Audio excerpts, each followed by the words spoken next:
half of Americans have no savings. That's in an article last month, March 2023, by CBS News. We're going to read some of this article in just a moment, but here is the scariest part. This isn't an average for all Americans. This is regarding the half of Americans who are aged 55 to 66 that should be gearing up for retirement right now, and they have no savings. Here is the article, and you are not going to believe this. But first, think about hitting that like and the subscribe button for me. Thanks. If you don't know me yet, I am Douglas Lucky Larson on the Retire Early and Often channel, where we discuss how to incorporate the most important aspects of retirement into your life right now, no matter your age or your net worth. Of course, great relationships are at the core of every successful and fulfilled life, but it certainly also helps to figure out the financial part as well. Retirement doesn't sound very fun if you have to eat cat food and live in a tent. Now, let's read this article. So, millions of Americans nearing retirement age have no savings. This starts out with a story about Marianne O'Connor. She is struggling with 2 jobs and sometimes working up to 11 hours per day. Not what she expected to be doing at age 66. I would hope to be retired, playing the piano again, and just enjoying my life, O'Connor said. With no savings or 401k, not even enough to cover an emergency. She sold her home and bought a smaller one with 2 other women. This has been a matter of life and death, she said, of her current financial situation. Millions of Americans nearing their golden years are still financially unprepared for retirement, according to the U.S. Census Bureau. Now, it's 50% of women and 47% of men between ages 55 and 66 have no retirement savings. Wow. O'Connor, who adopted and raised 3 children as a single mother, she's a saint, going to heaven for sure. She knew that she would be in that group. I have a live for now philosophy, she said. For her and others without a nest egg, let me bring this in a little closer here. It is not too late to make a plan.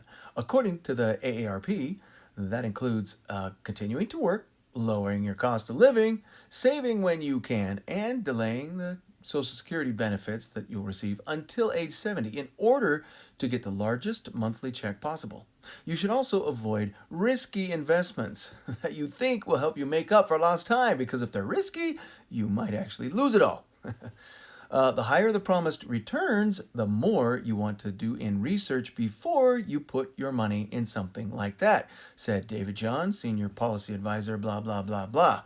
All right. According to the AARP, nearly 57 million Americans work for an employer that does not offer a retirement savings plan.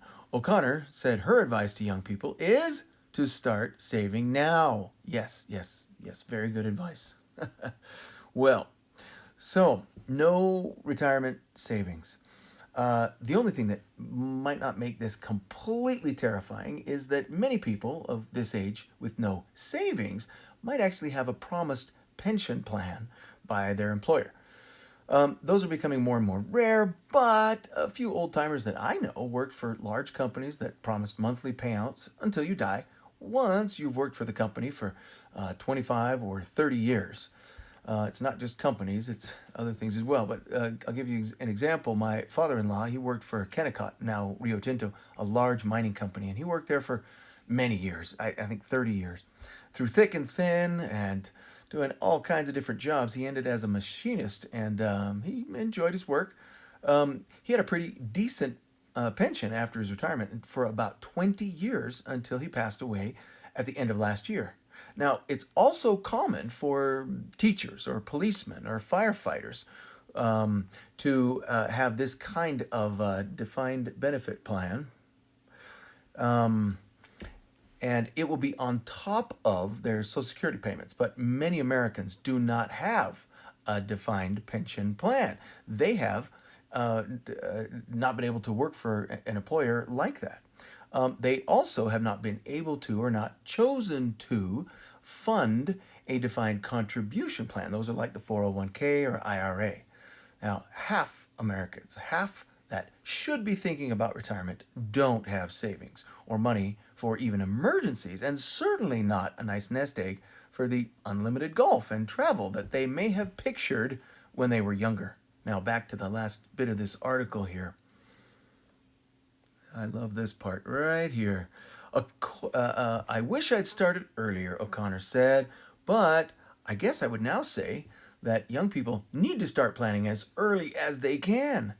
As for O'Connor, she's continuing to work.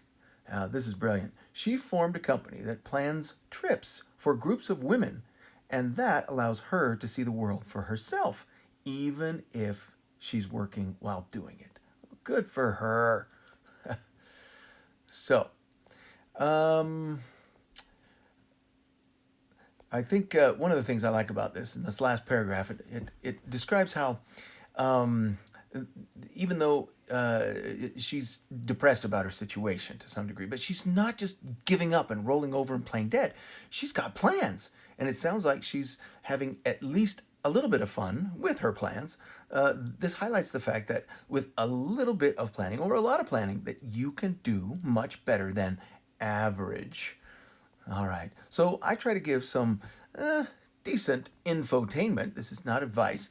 I'm not your advisor, but I can give you something to think about. Maybe it can help you or others you know make some better plans for the future. Next slide.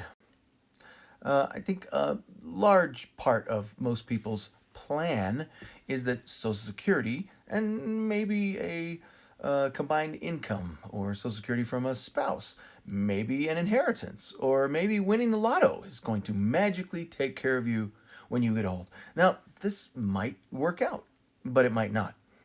Literally, my entire life, and I'm in my 50s now, all I've ever heard about is that Social Security will be bankrupt in the next 10 years.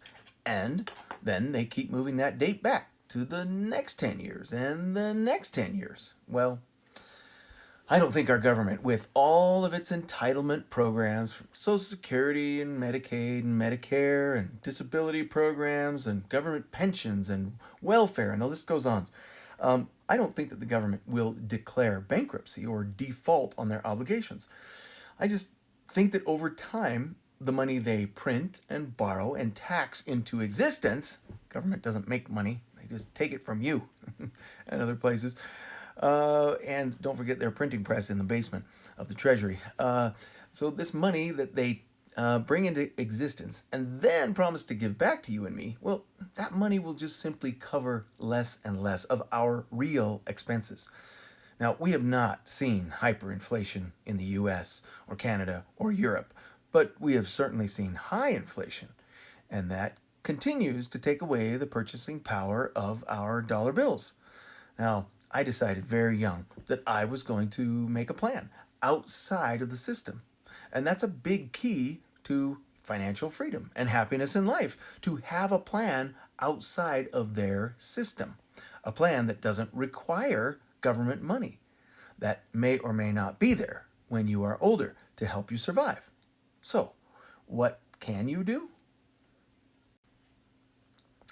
These are 5 basic things that I talk about all the time.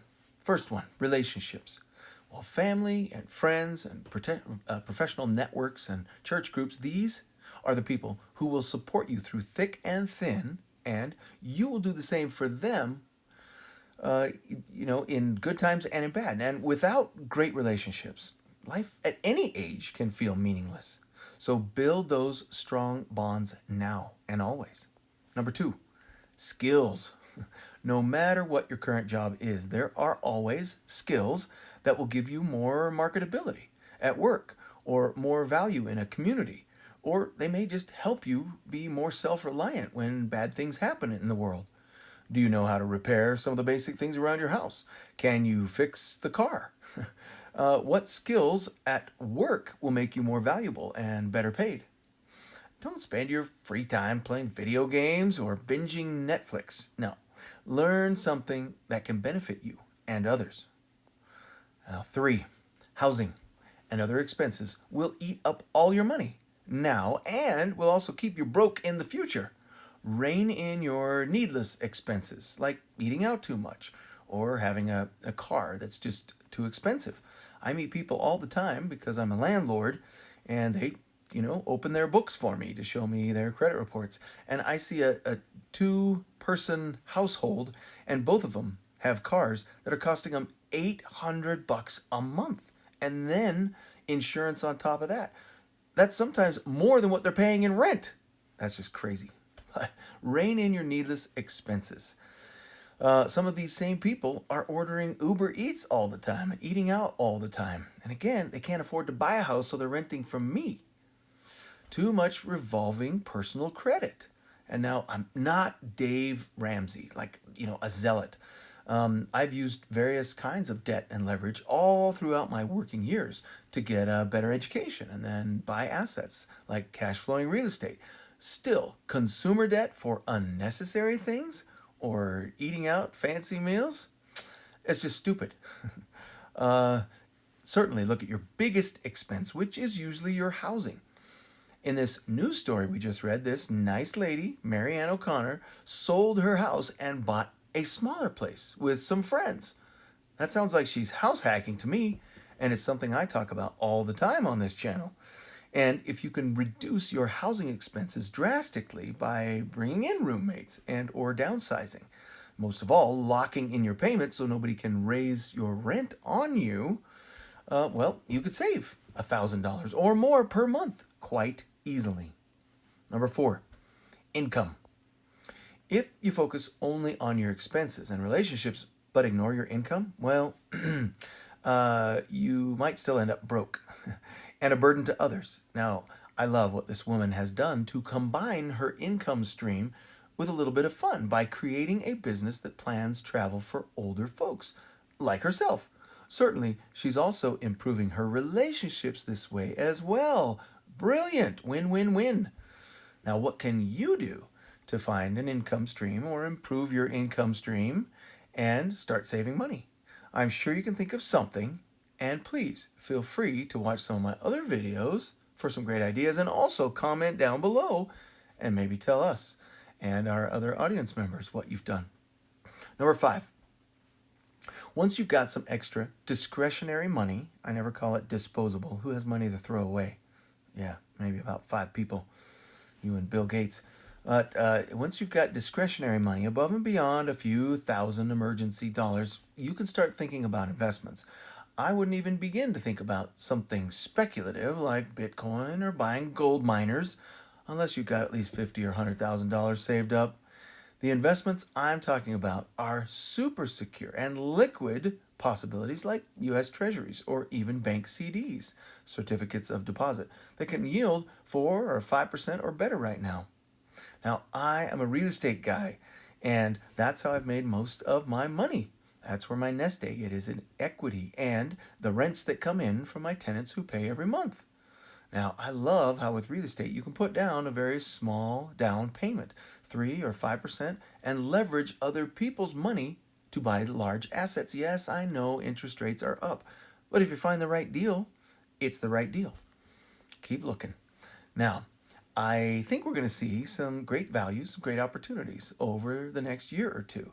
It's not going to be broad-based. You're going to have to search for, a few needles in a big haystack. But if you have no savings right now, I'd probably wait on buying real estate. The exception would be that if I could copy this nice woman, Mary Ann, here from this article, and absolutely reduce housing expenses by sharing them. Now, if you do have some cash saved up, please check out some of my other videos on real estate investing and other investing here in 2023. Now, I'm not your financial advisor, but I hope this infotainment is giving you some things to think about. Make a plan and follow that plan. And here is a bonus tip. This article that we read was all about no savings. Well, if you work for a company that will allow you to, and especially if they will match your contributions into a 401k, that is golden. even if it's just a small percentage of your paycheck. The match that your employer provides, that doubles your investment money and can add up faster than you think. Also, a Roth IRA is another great vehicle for putting aside money and then investing it tax-free. Now, I'll talk about that in detail in another video, but that has been golden for me, and me and my wife have been able to quadruple the value of my wife's Roth IRA in about 10 years. That's tax-free money when she's eligible to access it at the age of 59 and a half. Good stuff. As always, thanks so much for watching, and I hope you will like, subscribe, and share our content with other people. Also, please leave a comment below if you've got some ideas to add to this list of things to help you be better prepared for the future and other people to do the same. I hope to see you on the next video.